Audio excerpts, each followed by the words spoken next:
नमस्कार दोस्तों, आप सभी को होली की शुभकामनाएं। आज मैं आपके साथ में होली के त्यौहार पर होलिका दहन की परंपरा किस तरह से राजस्थान में मनाई जाती है, किस तरह से होलिका दहन के अवसर पर हम सब लोग सांस्कृतिक रूप से कुछ कार्यक्रम करते हैं, वो आपको बताऊंगा। और साथ में ये भी बताऊंगा कि होलिका दहन का क्या महत्व है, क्यों मनाया जाता है। और ये देखिए, आपको कुछ कलाकार दिखाता हूँ, आप पहचान रहे होंगे। परू, हाय बोलो। अरु। हमारी माता जी और पिताजी साथ में हैं और इस समय हम लोग एक अग्नि के चारों तरफ बैठे हुए हैं। आपको मैडम के भी दर्शन करवा देते हैं। हेलो, फिर हम आपको आज का सबसे बड़ा एक कहानी सुनाते हैं। अरु बरू, आप भी सुनो, आपको भी सुनाता हूँ, आ जाओ।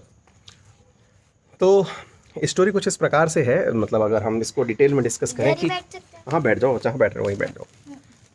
मैं बाबा के यहाँ पे हूँ। हाँ, आप यहाँ पे आ जाओ। तो पॉइंट ये है कि होली क्यों मनाई जाती है। आज के वीडियो में हम लोग ये चर्चा करने वाले हैं।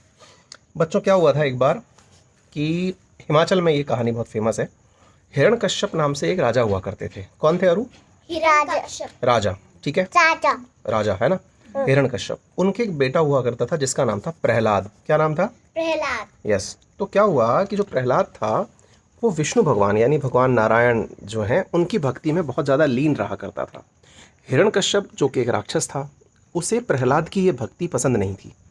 तो ऐसी स्थिति में उसने बहुत बार प्रयास किया कि वो हिरण्यकश्यप होने के नाते, राक्षसों का देवता होने के नाते, नेता होने के नाते प्रहलाद को सजा दे और अपने घर में जन्मे उस बालक को, जो कि नारायण भक्ति के लिए विख्यात है, उसे मारने का प्रयास करे। लेकिन तमाम प्रयासों के बाद भी हिरण्यकश्यप जब प्रहलाद को नहीं मार सका तो फिर उसने एक तरीका ढूंढा। तरीका क्या? कि हिरण्यकश्यप की बहन हुआ करती थी जिसका नाम था होलिका। और होलिका जो है वो एक व्यक्ति जिनका नाम था ईलोजी, उनसे प्रेम किया करती थी। तो होलिका ईलोजी से प्रेम करती थी और ईलोजी के प्रेम के लिए वो हिरण्यकश्यप से काफ़ी बार मनुहार कर चुकी थी कि भाई मैं ईलोजी से प्रेम करती हूँ और मेरा प्रेम स्वीकार किया जाए विवाह के लिए। हिरण्यकश्यप ने अपनी बहन के साथ एक शर्त रखी। अच्छा, अब शर्त के पीछे की कहानी सुनाता हूँ। असल में क्या था कि होलिका को ना एक आशीर्वाद प्राप्त था, पर वो आपको पहली बार पता चलेगी ये बात, ठीक है? ईलोजी वाली बात पता है? इलोजी तो नहीं पता। हाँ, तो सुनो ध्यान से, पहले ईलोजी सुन लो आप, ठीक है? तो हुआ ये कि होलिका को एक वरदान प्राप्त था। उसको एक कंबल मिला हुआ था, एक ओढ़ने के लिए कपड़ा मिला हुआ था जिसके अंदर वो जल नहीं सकती थी। तो फिर हिरण्यकश्यप ने होलिका से कहा कि मैं तुम्हारी शादी ईलोजी से करा दूंगा, प्रोवाइडेड तुम मेरा एक काम करो। बोले काम बताओ? बोले काम ये है कि तुम अपनी गोदी में प्रहलाद को लेकर के बैठोगी और अग्नि कुंड में प्रवेश करोगी, यानी अग्नि के बीच में प्रवेश करोगी। अच्छा, तो अग्नि कुंड में जब वो प्रवेश करेंगी तो इस चीज़ को ध्यान में रखते हुए वो होलिका जो है वो बड़े भरे हृदय से, क्योंकि वो ईलोजी से विवाह करना चाहती थी और उन्हें पता था कि अगर मैं अपने चारों तरफ कंबल ओढ़ के बैठूंगी तो मुझे तो अग्नि में कुछ होगा नहीं और प्रहलाद को मैं कुछ होने नहीं दूंगी। ऐसा करके होलिका जो है वो अपनी गोदी में लेकर के बैठ गई। लेकिन हिरण्यकश्यप की चाल ये थी कि वो होलिका के नाते प्रहलाद को अग्नि में जलाना चाहते थे। हुआ क्या साथियों? नारायण की कृपा, जिसकी वजह से आप आज होली सेलिब्रेट करते हैं।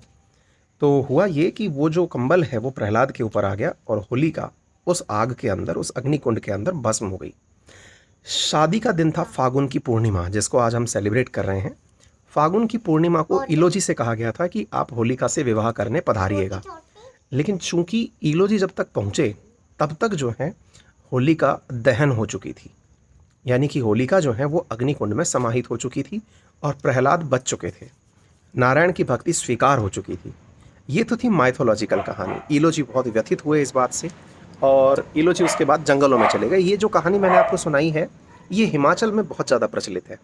अच्छा, अब एक और आपको मैं साइंटिफिक रीज़न बताता हूँ। ये तो हुआ माइथोलॉजिकल, जिसकी वजह से आपने ये सारी कहानी सुनी। अब हम इसके साथ में जुड़ी हुई साइंटिफिक बात सुनाते हैं आपको। साइंटिफिक बात यह है कि इस समय पर उत्तरी भारत के अंदर फसल परिवर्तन होता है, ऋतु परिवर्तन होता है। ऋतु परिवर्तन बोले तो सर्दियाँ चली जाती हैं, गर्मियों का आगमन हो रहा होता है। और जैसा कि आपने अभी कुछ दिनों पहले भी मेरा एक वीडियो देखा होगा जिसमें मैंने पढ़ाया है कि चाइना के अंदर कोरोना के केसेस बढ़ रहे हैं, इंडिया में कोरोना केसेस में वृद्धि हुई है। कारण क्या है कि वायरस एक्टिवेट होता है जब सीज़न चेंज होता है। जब भी आप नोटिस करेंगे सर्दी से गर्मी आएगी, गर्मी से बारिश आएगी, जब भी आप सीज़न चेंज होता हुआ देखेंगे ना, तो वायरस एक्टिवेट होता है। और वायरस और बैक्टीरिया के एक्टिवेशन में जो गर्मी है, जैसे अभी आप देखिए मैं जिसके बगल में बैठा हूँ वो चीज़ देखें आप, ये एकदम गर्मी के जस्ट बगल में बैठा हूँ।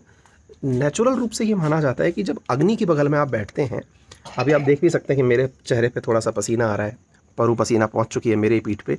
तो तो होता ये है कि ये जो हीट है, जो शरीर में अब चूँकि एनवायरनमेंट चेंज हो रहा है और ऐसी स्थिति में हम सर्दी से गर्मी में जा रहे हैं, तो बैक्टीरिया वायरस से जो हमारा इस समय मुकाबला होने जा रहा है, क्योंकि गर्मी को एक नेचुरल वो माना गया है, थेरेपी माना गया है कि इस वजह से बैक्टीरिया से बचा जा सकता है ना। तो इस वजह से इस त्यौहार को मनाया जाता है। ये साइंटिफिक लॉजिक है इसका। एक और कारण बताता हूँ मैं आपको इसके पीछे का, कि इस समय ना ऋतु परिवर्तन के साथ साथ फसल का आगमन होता है। क्योंकि अभी जैसे हम आपको दिखाएं, पापा देना एक बार, ये देखो आप, ये जो मेरे हाथ में है ना, ये गेहूं की, अब इसमें से हम लोग क्या गेहूं निकाल के खा चुके हैं, फसल पक चुकी हैं।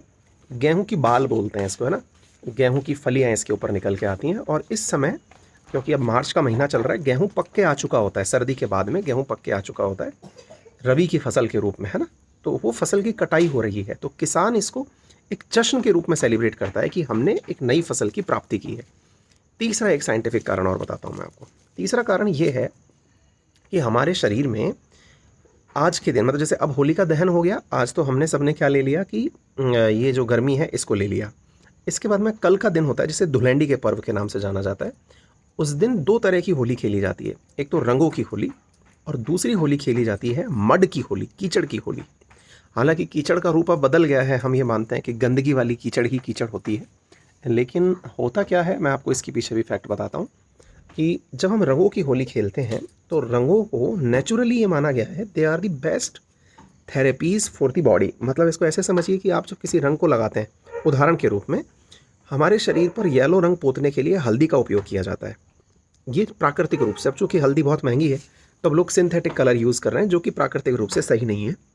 हरे रंग के लिए मेहंदी का इस्तेमाल किया जाता है। ये सारे के सारे वो नेचुरल कलर्स हैं, जब ये शरीर पर लेपे जाते हैं या लगाए जाते हैं तो आपके शरीर पर कहीं भी कोई कट लगा हुआ है या फिर शरीर के अंदर कोई भी नुकसान हो रखा है, वो सब हील कर जाता है। यानी कि प्राकृतिक रूप से आप प्राकृतिक रंगों को इसलिए लगाते हैं ताकि उन रंगों की वजह से आपके शरीर पर गर्मी ने तो बैक्टीरिया को मिटा दिया और रंगों ने आपके शरीर में नेचुरल हीलिंग दे दी। अब आप पूछेंगे मड क्यों लगाते हैं? देखिए, आपको पता नहीं मालूम है या नहीं है, लेकिन हमारे उत्तरी भारत में विशेष रूप से महिलाओं के द्वारा मुंह पर एक उपटन लगाया जाता है। वो मिट्टी का उपटन लगाया जाता है। इसमें क्या होता है? वो मुल्तानी मिट्टी ना, मुल्तानी मिट्टी। हाँ, तो मुल्तानी मिट्टी के नाम से एक उपटन लगाया जाता है। तो मड जो है, और क्या बोलते हैं मम्मी, वो क्या होता है, कीचड़ का लेप जो होता है, मड थेरेपी कहलाती है ना। प्रकृति की। हाँ, तो उसमें अपन क्या करते हैं कि कीचड़ को हटाने के लिए हम लोगों के द्वारा ना, मतलब कीचड़ का उपयोग इसलिए भी किया जाता है। कीचड़ को आप इस तरह से ना समझें कि वो मतलब प्रकृति का नुक्स वो है, मतलब अलग तरह से ना समझें। कहने का अर्थ ये है कि आप आजकल बहुत सारी नेचुरोपैथी ऐसी भी चलना शुरू हो गई है जिसमें कि मड का उपयोग किया जाता है शरीर के अंदर ठंडक पहुंचाने के लिए, परिवर्तन के अनुकूल, वातावरण के अनुकूल करने के लिए मड लेप किया जाता है। अगर आप किसी भी प्राकृतिक चिकित्सा केंद्र में जाएंगे तो आपको वहाँ पर मड के अंदर लिटाया जाता है, तो इसलिए इसका उपयोग किया जाता है। अच्छा, एक इसके पीछे का कारण और बताता हूँ। फाग उत्सव जो है विशेष रूप से ब्रजभूमि में उसे भगवान कृष्ण और राधा जी की प्रेम की निशानी के रूप में माना जाता है। क्यों बरू? हाँ क्यों, क्या होता है उस दिन? पापा उस दिन मतलब हम फाग क्यों उड़ाते हैं? फाग, आप देखिए, बताओ। ये जो महीना है ना, जिसको हम फाग उत्सव के नाम से जानते हैं, इसे भगवान कृष्ण और राधा रानी के प्रेम का स्वरूप रूप माना गया है। मतलब इस समय ये माना गया है कि ये सबसे ज़्यादा भगवान को प्रिय मंथ है, जिस समय पर राधा रानी और भगवान कृष्ण के बीच का प्यार को पूरा बरसाना मनाता है, ब्रज मनाता है, गिरिराजी मनाता है। आज मैं नहीं जा पाया हूँ, समय का थोड़ा अभाव था। लास्ट होली को मैं गिरिराज जी की परिक्रमा दे रहा था। तो उम्मीद है कि आज आपको जो ये जानकारी प्राप्त हुई है, विशेष रूप से जो व्यक्ति राजस्थान से नहीं है उन्हें ये पता चला होगा कि अल्टीमेटली क्यों मनाई जाती है होली। तो इसी के साथ में आप सभी को होली की बहुत सारी शुभकामनाएं। Thank you so much. अपना ख्याल रखें। हैप्पी होली। हैप्पी